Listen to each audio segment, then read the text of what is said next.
I wondered what on earth I'd done wrong when they packed me off to the desolate wilds of Siberia. After all, it's not the kind of place you generally visit willingly. People used to be dragged there in chains and then worked to death. But this gigantic frozen slab of Russia is getting an image makeover. It may never rival New York or Paris as a tourist destination, but right now there's a minerals boom going on that dwarfs anything that's happening in Australia. And if you're an investor, right now icy Siberia is hot, hot, hot.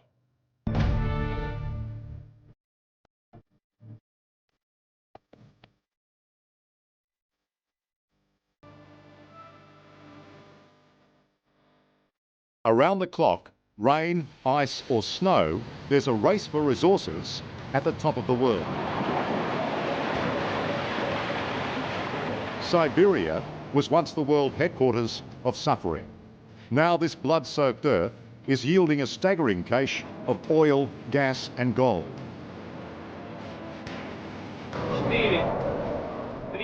And today, Siberia's biggest gold mine is about to be made a whole lot bigger.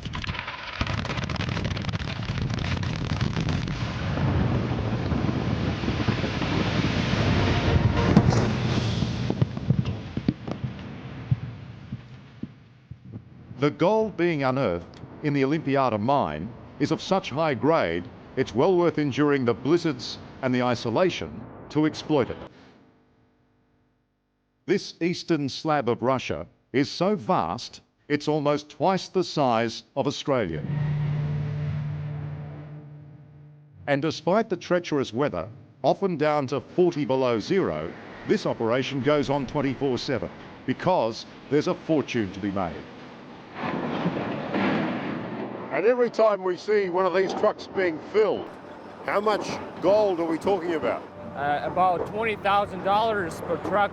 20,000 US dollars. Yep. Every time we see one of these trucks filled and going back to the crusher. Yeah, that's right, that's right. It's making a lot of money. Yeah, it's amazing. The workers here fly in and fly out, 3 months on and 6 weeks off. To lure a mechanic like Konstantin Nikiforov, the mine pays him 3 times the average Russian wage. That's why people come here. This is the first, I think, target just to get money, of course. But what about the weather? It's so bloody cold, comrade. Yeah, maybe for the foreigners it's quite cold, but for Russian people and for people who live in Siberia, it's a good weather. Yeah, we get used to it, and we need just to have warm clothes, and that's it. Yeah. There goes another $20,000. Yeah. Thanks very much.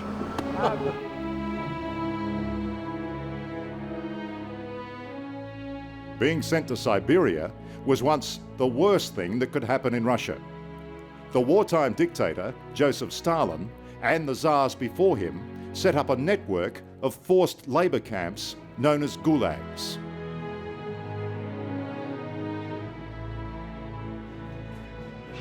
This women's prison is a renovated gulag. They took us to the basement to see what it used to look like. 20 million Russians perished in the gulags. Some of them were dumped here. There are no grave markers, just pictures of the dead left by loved ones.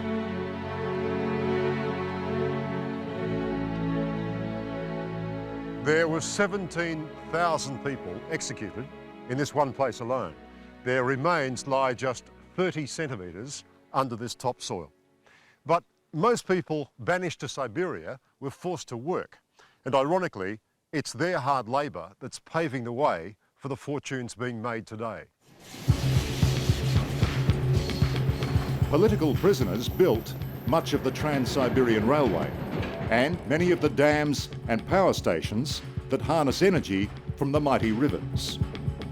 This is a map of the Amur region, and this is a man-made lake. It's a hydroelectric dam. Looks huge. It's huge. It's one of the biggest dams in the world. British mining entrepreneur Peter Hambro first went to Siberia after the collapse of communism and ended up in the gold mining business with Russian partners. We've got to get over the stereotype of Russia being the enemy. Every James Bond movie had the Russians as a baddie. And get people to understand that it's not the lawless place that you think it is. You don't have to walk around with a bodyguard. You don't have to travel in an armoured car. Wouldn't most people say, mining in Siberia, what are you thinking?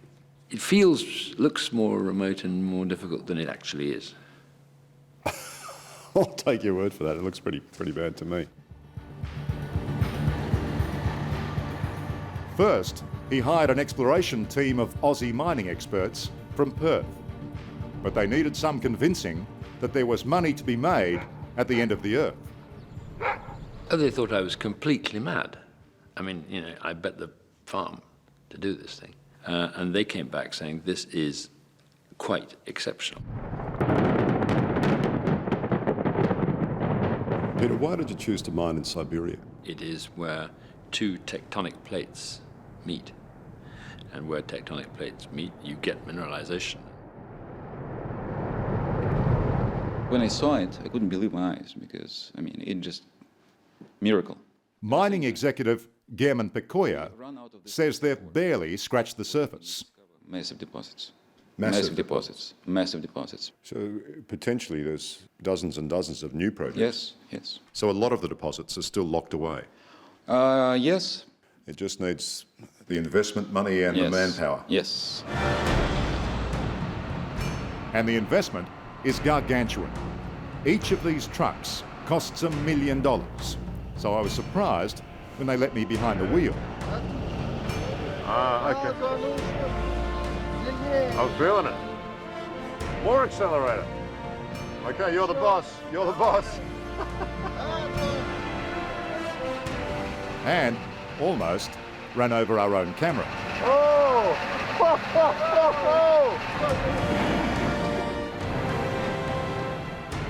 Siberia's gold rush comes at the perfect time. There's ravenous demand for precious metals. And since the global financial crisis, the price has gone ballistic. From all that rock, under all that snow, the Siberian gold is flowing at a rapid rate. More than 2 of those bars every single day. The results are enough to make any banker very, very happy.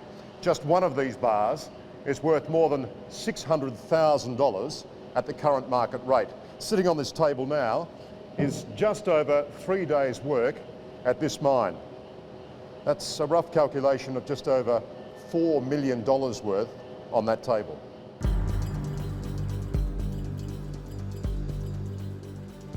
Siberia's frozen riches go far beyond gold. A couple of time zones to the east, they're looking for black gold. There's a staggering amount of raw material just waiting to be mined. And here, deep under the forest in central Siberia, it's all about oil. Let me show you just one of the well operations. It turns out there's more oil under Siberia than Saudi Arabia. But the rigs here have a dubious reputation for safety. This is a good place to dive. I don't get up here. Right. They say you can tell an old rig hand in Russia by how many empty gloves he's got. No fingers. No fingers. Mike Neal is a maintenance contractor all the way from Texas. It's a hell of an operation they've built up here. There's no doubt about that. I mean, they've taken nothing and found oil, and now they're getting it out of the ground. And it's just a boom for this country. Bigger than Texas? Bigger than Texas. Never thought you'd say that, did you? No. The oil fields seem to go on forever. Across the River Ob, we found the oil capital of Siberia. The stylish streets of Khanty-Mansiysk are paved with oil money. Our guide, Slava Rishko, says it's the fastest growing city in Russia. There's a lot of transformation underway all across Russia. The progress here in Siberia has been startling, hasn't it? Yes, as Lomonosov said long ago, that Russia's wealth will grow from Siberia. Must be a lot of oil here. Enough for our grandchildren and maybe their grandchildren.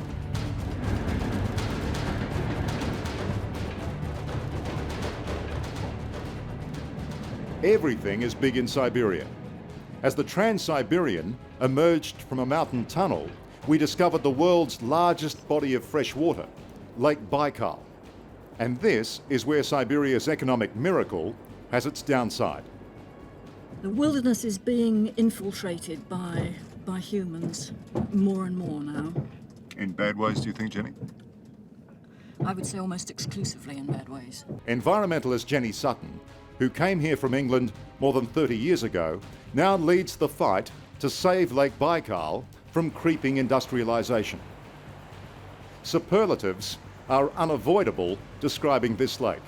It is the world's oldest, the deepest, and the biggest, containing no less than a fifth of the planet's fresh water. But Prime Minister Putin has just ordered a highly toxic Soviet-era pulp and paper mill to reopen to create jobs. Siberia is one of the last wildernesses on Earth, and we all need this wilderness. It's not just that the Siberians need it and enjoy it, people like me, but we all do because the planet needs it. When I hear about the development of oil and gas and gold and so on in Siberia, I think in terms of this wilderness being destroyed. And we can do it, and we can do it very quickly. Well, if you had a world that didn't have people in, it would be green. But as long as you have people, you're going to have economic activity, and mining is a part of economic activity. What you have to do is to behave responsibly. When we asked the mining and oil companies about the damage they do, they told of the millions they spend in rehabilitation. You can see the visible gold in the rock. Gold tycoon Peter Hambro is immensely proud of his operation and didn't like the suggestion that Siberia's mining safeguards weren't up to scratch. I mean, the environmental watchdog in Russia is virtually non-existent, and that means... How do you know? Have you been there? Have you met them? Well, you tell me. Well, because it's that attitude that I find so difficult. Because actually the environmental services in Russia are spectacularly good. It really is very, very, very strong. We're monitored day and night, 365 days a year. No, he's wrong. That's just not true now. So there's more and more industry and fewer people to monitor it. Is that what you're saying? Yes, exactly. And even if they are supposedly monitoring these industrial points, they close their eyes to a lot of what is happening. But none of this seems to matter to the countless Russians who've come here to transform their wilderness into a national economic saviour.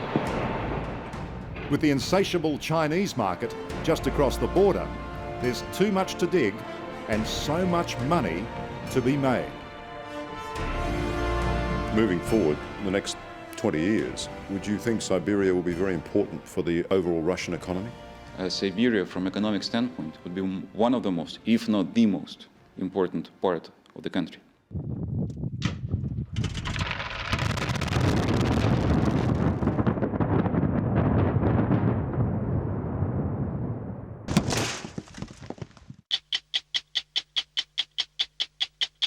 Hello, I'm Dimity Clancy. Thanks for watching 60 Minutes Australia.